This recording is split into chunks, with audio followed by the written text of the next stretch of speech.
Hola, ¿qué tal? Buenas tardes. Un día más sintonizándonos en nuestro podcast Feminicidio desde el psicoanálisis. Una vez más tengo el placer de estar en compañía de mis compañeras Carla Arévalo Hola, buenas tardes. y Abril Díaz. Hola, ¿qué tal? ¿Cómo están? Gracias por escuchar. Sí, este día nos toca un tema bastante interesante que vamos a entrar un poco a la onda de la feminidad, ¿no? Es un tema, creo que como dice Chávez en el 2012, ¿no? En la actualidad, el tema de la construcción de la masculinidad y feminidad nos concierne a todos y a todas por igual. Este ha marcado la historia y dado curso a un trato desigual entre hombres y mujeres. La distinción superior, inferior entre los géneros ha promovido en la cultura una percepción, eh, pues sí, ha permeado a toda la cultura desde el patriarcado orientada a establecer una relación de poder donde él manda y ella le sirve. Y por eso en este podcast podemos preguntarnos sobre el por qué hablar de feminidad es un problema. ¿Por qué hablar de lo femenino fuera de la mujer está mal visto? Hablar de la feminidad siempre está adjudicado a lo que el cuerpo femenino respecta. Cuando contestamos estos cuestionamientos, podríamos estar propensos a que algo se nos escape. Sin embargo, es importante dar respuesta, investigar y fomentar una mayor amplitud de perspectivas hacia el pensamiento patriarcal que nos domina hoy en día. El hecho de que la feminidad sea vista como un ataque para el hombre puede perpetuar comportamientos machistas y violentos, a tal grado que se sientan con el derecho de atentar contra el cuerpo femenino. Desde el psicoanálisis, esto puede ser esbozado con la diferencia sexual. Muy interesante tema. Vamos a esbozar a dos autores, principalmente son Freud y Lacan, que, bueno, eh, para Freud es la falta del falo, el me hace falta algo, ¿no? Pero en el campo de lo simbólico. Es por eso que la pérdida del falo es definida como feminización. En cambio, para Lacan, la diferencia de sexos se da por la diferente manera de gozar, utilizando el término de sexuación, la cual Laura Viso, en una conferencia, definió como la decisión de un sujeto que se autoriza de sí mismo, de algunos otros, de su sexualidad. Voy a dar pie a que mis compas Carla y April indaguen un poco más en este tema. Gracias, Iris. Y bueno, en este caso yo voy a hablar de conferencia 33 de Freud, que se publica en 1933. Aquí Freud nos hace una introducción y utiliza justo esta palabra, enigma. El enigma de la feminidad ha puesto caviloso a los hombres de todos los tiempos. Nos dice que masculino y femenino es la primera diferencia que solemos hacer cuando encontramos a otra persona. Hay una habituación de establecerla con resulta certidumbre. Freud también plantea aquí en esta conferencia que la ciencia anatómica comparte esta certidumbre.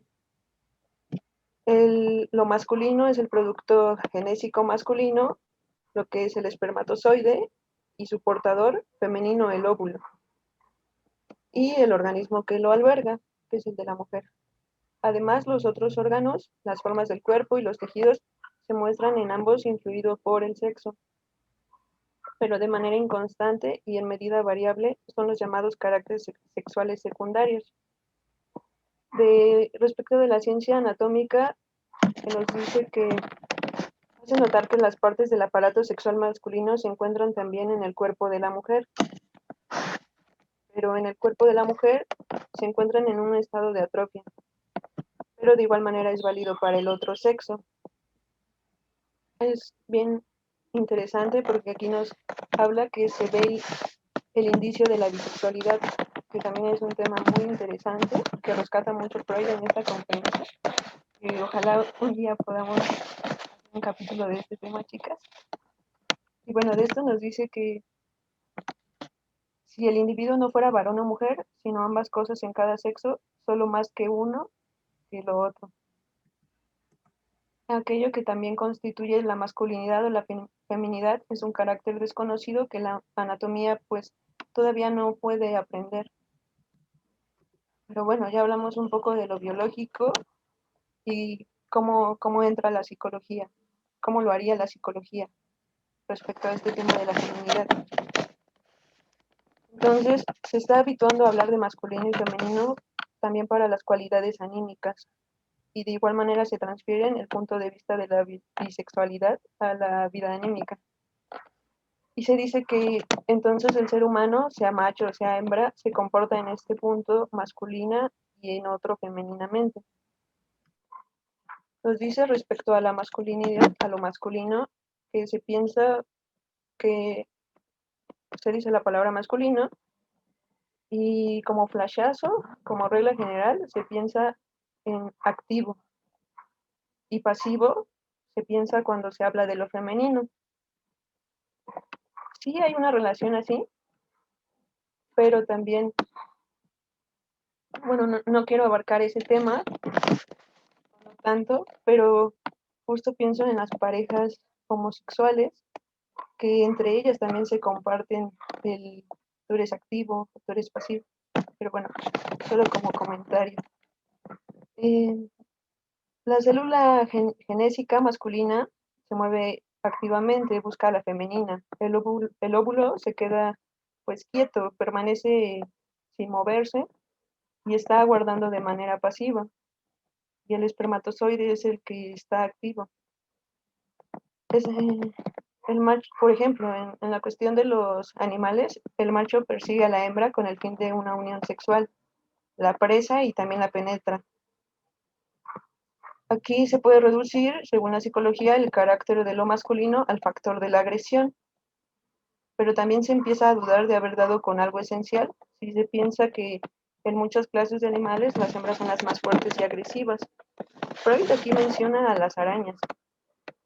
Yo también diría que un ejemplo muy claro en esta cuestión de los seres, de los animales, son las mantis religiosas, que cuando tienen relación con su macho, lo devoran. Entonces, pues no del todo lo femenino, la hembra, queda en una posición pasiva. Después, más adelante, Freud nos dice que en el campo de la vida sexual humana se notará enseguida cuán insuficiente es hacer corresponder con la conducta masculina con actividad y femenina con pasividad. Por ejemplo, nos dice que la madre es en todo sentido activa hacia el hijo. Hasta el acto del mamar puede decirse que ella da de mamar al niño cuanto que lo deja de mamar de ella. Que es esta situación es un proceso activo. Se ha decidido de manera tácita hacer coincidir activo con masculino y pasivo con femenino. Podría también intentar caracterizarse psicológicamente la feminidad diciendo que consiste en la predilección por metas pasivas, pero esto no es idéntico a la pasividad. Puede ser necesaria una gran dosis de actividad para alcanzar cierta meta pasiva. Y también nos habla de las normas sociales, que no se tienen que dejar pasar por alto estas, que de igual modo esfuerzan a la mujer hacia situaciones pasivas. Lo mencionábamos justo en el primer podcast de introducción, ¿no? El papel que toma la mujer como ama de casa y el hombre como proveedor del hogar. La propia constitución también de la mujer la prescribe a sofocar su agresión, porque la sociedad es la que se le impone. Y esto hace que en la mujer se plasmen intensas emociones masoquistas. Aquí Freud nos dice que el masoquismo es auténticamente femenino. También nos pregunta Freud, ¿los varones muestran rasgos femeninos muy nítidos? Es válido hablar del varón y de que éste tenga rasgos femeninos.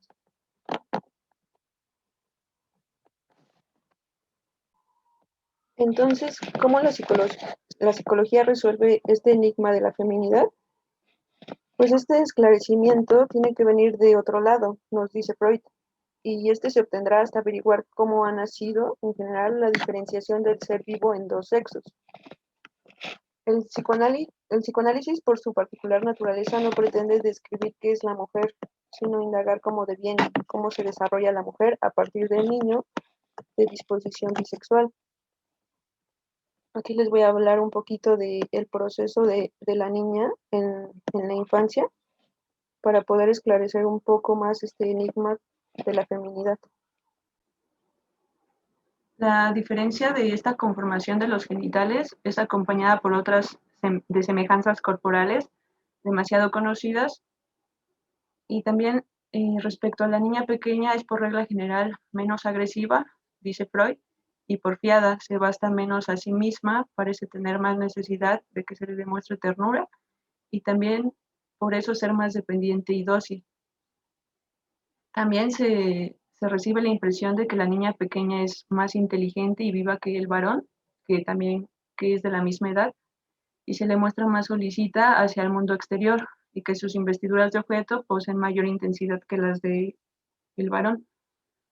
Nos dice que los dos sexos parecen recorrer de igual modo las primeras fases del desarrollo libidinal.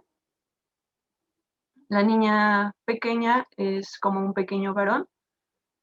Esto es en la fase fálica. Esta fase se singulariza en el varón por el hecho de que sabe procurarse sensaciones placenteras con su pene, y lo mismo hace la niña con su clítoris, que es más pequeño. Con vuelta hacia la feminidad, el clítoris debe ceder en todo o en parte a la vagina su sensibilidad y con ella su valor. Esta es una de las tareas que el desarrollo de la mujer tiene que solucionar a comparación de la que hace el varón. El primer objeto de amor del varón es la madre, nos dice Freud, quien lo sigue siendo también en la formación del complejo de Edipo, pero en la mujer también lo es la madre. No se piensa que es el padre, el género opuesto, porque se habla de un antes del complejo de Edipo. Esta figura de la mamá es el primer objeto para la niña. Las primeras investiduras de objetos se producen por un apuntalamiento en la satisfacción de las grandes y simples necesidades vitales de lo que es la niña. Y por lo tanto, con la alternancia de los periodos, la niña debe trocar zona erógena y objeto, mientras que el varón pues ya retiene ambos.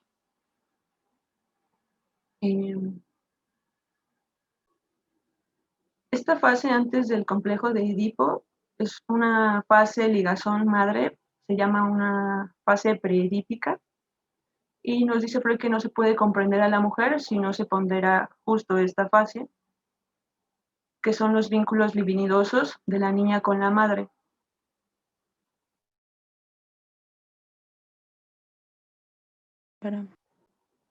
Bueno, de esto es de lo que nos habla Freud en la conferencia 33, que se publica en 1933. Ahora vamos a hablar, bueno, ahora mi compañera Abril nos va a hablar un poco de justo la feminidad desde un punto de vista de Lacan. Como ya lo revisó mi compañera Carla, de acuerdo a Freud, la niña al inicio cree que está provista del falo y cree también que la madre tiene este falo. Por esto, Freud dice que la niña se presenta en un primer momento frente a la madre en posición masculina y la niña va a tener que reconocer su posición femenina. Y pues será el complejo de Edipo el que juegue un papel importante, ya que mediante este la niña va a tener como ese acceso al pene que le falta. De aquí parte que la mujer va a entrar en el complejo de Edipo mediante la envidia al pene. Y pues la diferenciación como esencial que hace Freud entre el cómo se supera el complejo de Edipo en la niña y el niño será que pues el niño tiene que ver con la castración, con el complejo de castración, y la niña con la envidia al pene, y pues que da cuenta que ella no lo tiene y que la madre tampoco. Ahora, pues pasemos un poco a Lacan, que tiene como una visión completamente diferente a lo que tiene Freud. Incluso se diría que Freud le huye mucho a como meterse en estos temas de feminidad, no logra explicarlo o abordarlo. Em, Lacan más que nada se va y habla de la feminidad y de la masculinidad en la rama del goce. Ujú. En 1967, durante el seminario 14, Lacan se va a quejar de que el psicoanálisis siempre haya hablado de la mujer o la haya visto como una madre, pero nunca haya hablado del goce femenino. Y pues va a exponer que la función primordial del lenguaje no va a ser la comunicación, sino que va a ser la distribución y el ordenamiento del goce. Lo explica como un, un puente que va a ir guiando el camino del goce. Mm,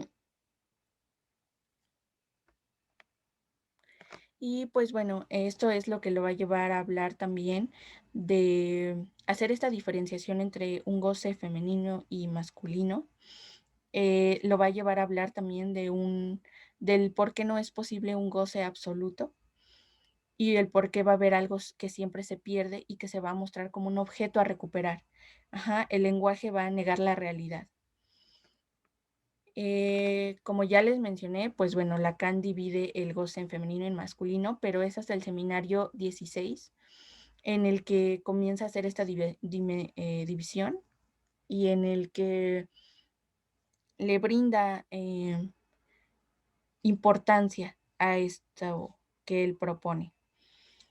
Y bueno, aquí hay que resaltar que el hablar de un goce femenino y un masculino no significa brindarle como tal al hombre o a la mujer uno u otro de estos. Ajá. El hablar de un goce femenino no tiene que ver con el hablar de una mujer biológicamente.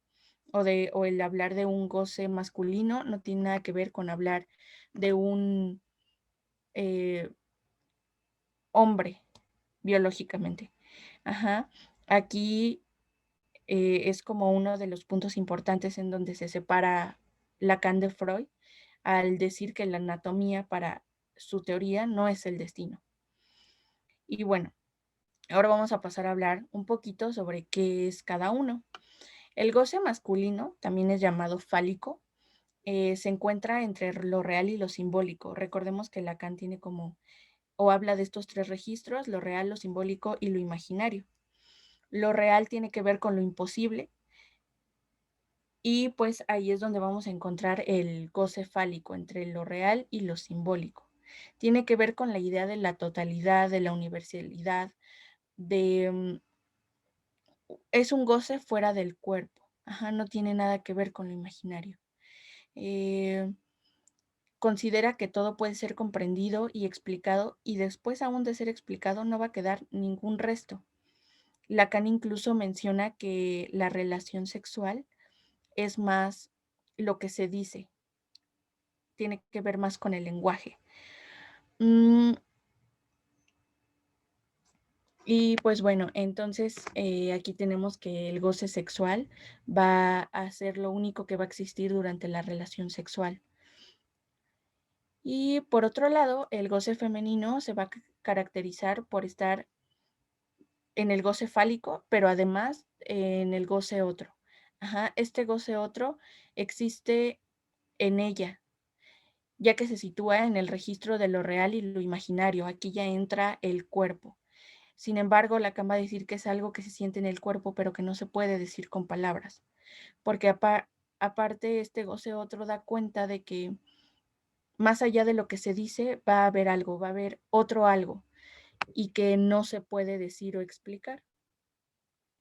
Y pues el goce femenino va a estar en la lógica del no todo, como ya les mencioné, pues va a dar cuenta de que más allá del lenguaje hay algo más a lo que no se puede llegar, que está a la deriva. Y aquí hay algo como que se me hizo muy interesante, que es el que Lacan va a ilustrar el goce femenino con el goce místico. Y bueno, el místico en contacto con lo divino sufre y va a disfrutar al mismo tiempo. es un goce que va a resultar un enigma. A partir de acá, nos menciona que el varón va a intentar acceder siempre a aquello a lo que él no tiene acceso. Quiere que la mujer diga algo de sí misma que ella no conoce, que ella no puede decir, no puede expresar, porque está oculto. Es por esto que Lacan incluso menciona que la mujer no existe. ¿Por qué? Porque la mujer no es algo universable. Está excluida de la naturaleza de las cosas y las palabras porque da cuenta de la ausencia de algo. Al tener conciencia de la castración, de esta imposibilidad de obtener el todo, a diferencia del goce fálico o del varón. Es a partir de esta división que nos damos cuenta de la heterogeneidad radical entre el goce femenino y el masculino. Son completamente diferentes. Ajá. A comparación de lo que mencionaba Freud, ¿no? Que él mencionaba que tanto lo femenino como lo masculino eran diferentes, pero que se complementaban. Para Lacan no es así. Uno y otro subsisten por sí mismos y son más bien suplementarios, no se complementan. Y justo por esto es que Lacan lanza como esta aseveración como tan fuerte, que fue el que dijera que no hay relación sexual. Ajá, porque al nivel del goce no hay entendimiento entre uno y otro. Es más bien siempre de un carácter autoerótico. Bueno, con lo anterior podemos concluir que la feminidad desde el psicoanálisis de Lacan es una singularidad y una heterogeneidad. Está más allá de la anatomía y del género, está en el modo de gozar. En el análisis de la feminidad hay algo que es dominante y es esto referente al registro del tener, que se refiere al goce fálico, y el registro de la ausencia, que se refiere al goce otro. Para como este análisis, también vamos a abordar un poquito a otros dos autores, a Deleuze y Guattari, que también intentan como dar una explicación sobre la feminidad, y pues ellos van a ir más que nada por algo que ellos llaman el devenir mujer o el devenir un ser femenino. Uh-huh. Y pues para estos dos autores la feminidad va a ser una vivencia del cuerpo. Esta vivencia va a estar situada más allá de todo discurso social y se va a jugar en lo más íntimo y en lo más particular de cada sujeto. Estos autores proponen que una mujer debe devenir mujer. Ajá, es decir, que la mujer no es mujer por el simple hecho de haber nacido biológicamente mujer, sino que debe apropiarse de su cuerpo y de su historia. Lo propiamente femenino va a aflorar una vez que se descubra que hay algo del sujeto que es un enigma para él mismo. Nos hablan estos dos autores también de que el devenir mujer va a ser un devenir minoritario. ¿Por qué? Como ya lo hemos revisado un poquito en lo que hemos estado abordando hasta ahorita, la mujer siempre ha permanecido fuera de la palabra, ¿no? De acuerdo a lo que nos mencionaba Lacan, que incluso nos dice que la mujer no existe, pues la mujer ha estado o ha permanecido fuera del discurso, así que van a proponer que para que la mujer pueda abandonar este lugar de minoría, los hombres tendrán que devenir mujer también, ya que son ellos los que se resisten a aceptar que el sujeto está fragmentado. Recordemos lo que decíamos, ¿no? Que el goce fálico va a ser visto como una totalidad, ¿no? Como algo que no tiene una falta, a diferencia de la mujer. Y pues de esta manera, al que los hombres devengan también mujer, se va a reconocer que cada sujeto constituye una minoría. Todos son una minoría, todos son particulares. Y pues de acuerdo a lo planteado durante todo este pequeño podcast, podríamos preguntarnos nuevamente, ¿por qué se mata el cuerpo de la mujer? ¿Por qué se agrede? ¿Por qué es el cuerpo femenino? ¿Por qué no es otro cuerpo?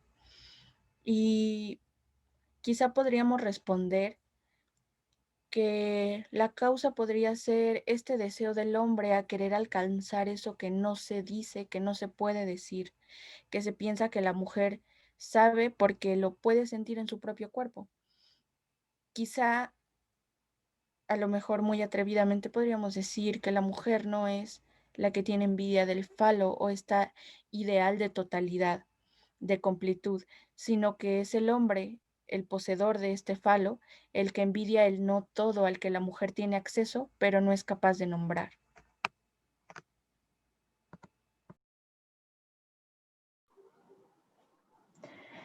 Es muy importante esta conclusión a la que se ha llegado en el podcast, lo que menciona April, porque, bueno, Araceli Fuentes menciona que precisamente eh, de, en esto participan hombres y mujeres y para ambos lo femenino no es fácil de aceptar. Lacan sitúa este goce en el origen del racismo antimujer, un racismo que se dirige a aquello que se escapa a la medida fálica masculina. Algunos de los casos llamados de violencia de género o incluso a este derecho que siente el hombre de mutilar el cuerpo de la mujer, tienen su origen en el rechazo de los maltratadores al goce femenino. Eh, este goce otro no es solo que la mujer no sepa lo que quiere, o en este caso lo femenino, no es que no sepa lo que quiere, ¿no? Se definiría como una tentación de nada por excelencia, algo que está entre la falta y el tener. Y con esto, bueno, voy a concluir todo el podcast con una cita de Araceli Fuentes que me parece bastante interesante, que dice que el horror a lo femenino es un horror que no es simplemente un rechazo, un no querer saber nada de la falta, sino que este horror implica también no soportar que haya un goce que esté más allá del goce sexual fálico y que ese goce podcast es muy interesante porque esta discusión nos lleva un poco más a lo que sería nuestro siguiente episodio, que es la degradación del cuerpo, ya entrando a por qué se ataca el cuerpo femenino. Entonces, les invito a que nos sigan sintonizando. Quiero agradecer cordialmente a mis compañeras April y Carla por haber estado otra vez en este podcast lleno de conocimiento. Y pues muchísimas gracias a ustedes y a todos. Gracias a ustedes, chicas. Buenas tardes. Gracias por sintonizarnos. Hasta luego.